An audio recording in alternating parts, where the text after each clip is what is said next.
L'opposition se déchaîne à 8 jours des européennes pour affaiblir un peu plus la majorité présidentielle.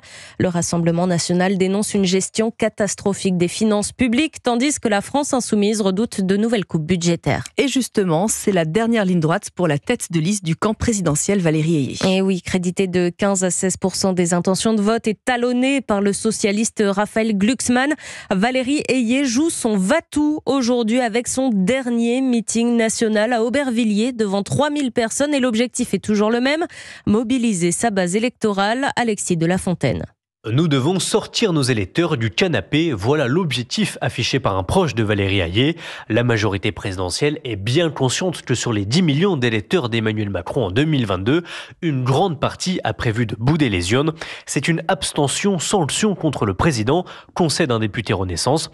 Alors aujourd'hui, presque tout le gouvernement sera présent pour expliquer que malgré les petites déceptions du début de quinquennat, une vague Jordan Bardella au Parlement européen serait beaucoup plus néfaste pour les Français.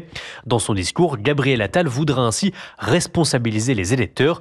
Veulent-ils une Europe avec ou sans la France, devrait questionner le Premier ministre. Dans la dernière ligne droite, la majorité présidentielle semble donc avoir changé de stratégie, passant d'une concurrence avec François-Xavier Bellamy et Raphaël Glucksmann pour les électeurs du centre droit et du centre gauche à une reconquête des abstentionnistes.